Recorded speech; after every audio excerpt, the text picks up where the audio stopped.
नमस्कार, सुस्वागतम, वेलकम, अभिनंदन। अब वो दिन आ गया जिसका इंतज़ार मैं तो बहुत शिद्दत से करती हूँ, शायद आप भी करते हैं। और अगर आप मुझे फ़ॉलो करते हैं तो हाँ, करते हैं। देवशयन एकादशी।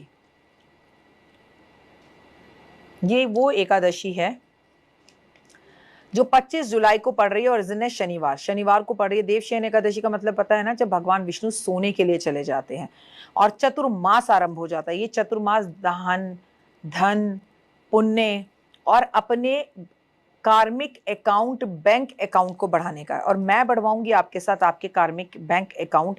आप बस मुझे फॉलो कीजिएगा। नमस्कार। हमें जल्दी जल्दी अपने इस परिवार को 20 लाख का करना है। क्यों करना है? अगर हमारा ये परिवार 20 लाख सब्सक्राइबर का होगा तभी तो आपको, जहां मैं नोएडा में शिफ्ट हुई हूँ, अपने घर का टूर करवाऊंगी। और मैं चाहती हूँ कि आप अपने उस घर का टूर ज़रूर देखें और वहाँ बैठी हुई मेरी माता रानी को, मेरी पट रानी को ज़रूर देखें। क्योंकि कभी मैंने मैनिफेस्ट किया था, हे माँ मुझको ऐसा घर दे जिसमें तुम्हारा मंदिर हो, जो जगह दिन रैन तुम्हारी, तू मंदिर के अंदर हो। उनका नाम है पटरानी। जब आप उन्हें देखेंगे तो आपका दिल गदगद हो उठेगा और आपको साक्षात लगेगा, दिखेगा, पता चलेगा, महसूस होगा। इस कैमरे के जरिए भी एनर्जीज महसूस होंगी कि हाँ माँ यहीं बैठी है। बात करते हैं देवशयनी एकादशी का। स्वागत, अभिनंदन करती हूँ। सुबह की राम राम, ओए होए। 25 जुलाई 2026 को दिन है शनिवार। तो आज की इस वीडियो में हम देवशयनी एकादशी के बारे में बताएंगे कि कैसे जिंदगी में चमत्कार हो सकते हैं इस 4 महीने में। यकीन ना हो तो इस 4 महीने ही मुझे फॉलो करके देख लीजिए। 4 महीने बाद मुझे अनफॉलो कर दीजिएगा अगर आपकी जिंदगी में चमत्कार ना हो, लेकिन करना 100% वो होगा जो मैं कहूंगी। साल में एक जो एकादशी होती हैं वो कृष्ण पक्ष और चतुर्पक्ष को मिलाकर जो है वो 24 एकादशी होती हैं। उसमें से एक बड़ी एकादशी होती है जिसे हम कहते हैं क्षीर सागर में निद्र अवस्था में प्रभु चले जाते हैं, मांगलिक कार्य बंद हो जाते हैं, चतुर्मास आरंभ हो जाता है। आप गृह प्रवेश नहीं कर सकते, नया घर, वाहन, मुंडन, जनेऊ संस्कार नहीं कर सकते। उस एकादशी का नाम है देवशयन एकादशी, यानी कि भगवान विष्णु अपनी पत्नी के साथ उनके घर और अपने मायके, यानी कि अपनी पत्नी के मायके और अपने ससुराल चले जाते हैं समुद्र में, सभी के सभी ग्रंथों को लेकर। बड़ी अच्छी इसकी कहानी भी है, वो भी मैं आपके साथ 5 मिनट स्टोरी पर शेयर करूंगी। आपको देवशयन एकादशी पर भगवान विष्णु को समर्पित है, एकादशी की तिथि महालक्ष्मी को समर्पित है। और क्योंकि ये शनिवार वाले दिन है इसलिए इसका महत्व और भी बढ़ गया। इस दिन हम पीपल के पेड़ की पूजा कर सकते हैं, पीपल के पेड़ को स्पर्श भी कर सकते हैं। पीपल के पेड़ पर भगवान विष्णु और लक्ष्मी का जो है हमेशा शनिवार वाले दिन वास होता है, लेकिन इस दिन एकादशी है तो वास और भी हो गया।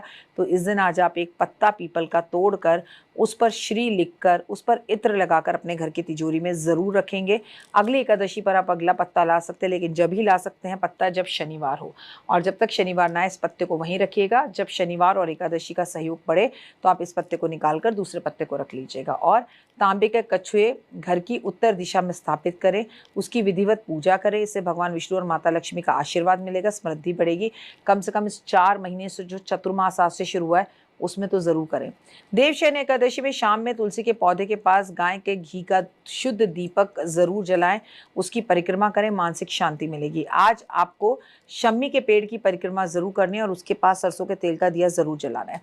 देवशयन एकादशी पर भगवान विष्णु की प्रतिमा या शालिग्राम का पंचामृत से, और वो भी आपको कैसे अभिषेक करना है, आपको जो शंख होता है उसमें पंचामृत भरकर उससे अभिषेक करवाना है। भगवान को शुद्ध जल से स्नान करवाना है, कीवड़े के जल से स्नान करवाना है, भगवान को चंदन से स्नान करवाना है, पीले पुष्प अर्पण करने हैं, गुलाब जल से स्नान कराना है। भगवान विष्णु की पूजा के बाद माता लक्ष्मी की पूजा करने से धन धान्य की प्राप्ति होती है। सबसे खूबसूरत होता है इस दिन भगवान विष्णु और लक्ष्मी को समुद्र के पानी से स्नान कराना। अगर आप मुंबई रहते हैं, समुद्र के आसपास रहते हैं, फिर तो आपकी बल्ले बल्ले है, मतलब आनंद की अनुभूति आपको प्राप्त होगी। लेकिन अगर आप नहीं रहते वहाँ पर तो आप किसी से समुद्र का पानी मंगा सकते हैं। अच्छा, आपके घर में नहीं है तो मैं आपको बता दूं, आपके घर में समुद्र का पानी ज़रूर होना चाहिए। शुक्रवार के शुक्रवार अगर अपने व्यापार क्षेत्र में हम समुद्र का पानी छिड़काव करें, उससे अपने घर में पोछा लगाएं तो महालक्ष्मी की अति कृपा होती है। व्रत वाले दिन ज़रूरतमंद लोगों को धन, वस्त्र, आप भूखे रहिए लेकिन अन्न का दान कीजिए, पुण्य की प्राप्ति होती है, जीवन में सुख शांति मिलती है। देवशयन एकादशी अक्सर वर्षा ऋतु में आती है। इस दिन आपको छाता, पानी की बोतल, चप्पल आदि दान करना बताया जाता है, बड़ा शुभ माना जाता है। पितृदोष खत्म होता है, शांति मिलती है। देवशयन एकादशी का सबसे बड़ा लाभ ये होता है कि आप इसे आषाढ़ मास की एकादशी या हरियाली एकादशी के नाम से भी जानते हैं। देवशयन एकादशी पर 4 महीने के बाद भगवान विष्णु प्रभु जो है देव उठावनी एकादशी पर जागेंगे, और जब देव उठावनी एकादशी पर वो जागेंगे तब मंगल कार्य फिर से शुरू होंगे। पापों का नाश होता है, मोक्ष की प्राप्ति होती है, कष्टों की बाधाओं का नाश होता है, भगवान विष्णु की अति कृपा मिलती है। अच्छा, कई लोगों के दिमाग में पता है क्या होता है कि अरे भगवान तो सोने गए, इस 4 महीने में पूजा का कोई फल ही नहीं मिलता, भगवान तो देख ही नहीं पाएंगे, पूजा नहीं करनी। नहीं, अलग अलग देवी देवता इस समय पर जो है हमारी पृथ्वी को संभालते हैं। सबसे पहले सावन आ जाएगा, महादेव संभालेंगे, उसके बाद पितृ भी संभालेंगे, माँ दुर्गा भी संभालेगी, 10 दिन के लिए गणपति भी संभालेंगे, कृष्ण जन्माष्टमी भी 1 हफ्ते के लिए मनाई जाएगी। मतलब अलग अलग देवता, नवरात्रे आ जाएंगे, तो मंगलमय वातावरण रहता है, परिवार में मंगलमय वातावरण रहता है। देवशयन एकादशी की जो शुरुआत है वो बहुत ही खूबसूरत तरीके से शुरू हो जाएगी चतुर्मास के साथ। तो आप सबको तुलसी से जुड़े बहुत सारे उपाय इस 4 महीने में ज़रूर करने हैं। तुलसा माता की परिक्रमा करनी चाहिए, रोज़ दीपक जलाना चाहिए, जल देना चाहिए, माँ को आपको झंडा माँ के गमले में ज़रूर लगाना चाहिए, चुन्नी अर्पण करनी चाहिए, और भगवान विष्णु हरि को या घर के शालिग्राम जी को आप तुलसी के 2 पत्ते अर्पण रोज़ ज़रूर करेंगे। इससे जीवन में सभी बाधाएं दूर होंगी। देवशयन एकादशी पर क्या ना करें, एकादशी के दिन ब्रह्मचर्य का पालन ज़रूर करें, और किसी भी कुसंगत या स्त्री संगत को से वर्जित रहे, दूर रहे तो अच्छा है। दूसरे के घर का भोजन ना करें, लहसुन, प्याज, गाजर, शलगम, पालक, गोभी, बैंगन ऐसी चीज़ें ना खाएं। वृक्ष बिल्कुल ना काटें, पत्ते बिल्कुल ना तोड़ें। एकादशी वाले दिन दातून करें, मंजन ना करें तो अच्छा है। छतरी का दान ज़रूर करें, आपके लिए बहुत अच्छा होगा। कि किसी की चुगली करने से बचें, नकारात्मक बोलने से बचें, किसी का अपमान करने से बचें, पॉजिटिव रहें। 25 जुलाई 2026 को दिन है शनिवार का, और इस दिन है देवशयन एकादशी, जिस दिन से चतुर्मास शुरू हो रहा है। आप पूरे 4 महीने अपनी खाने की कोई एक चीज़ या अपनी कोई एक आदत बना सकते हैं।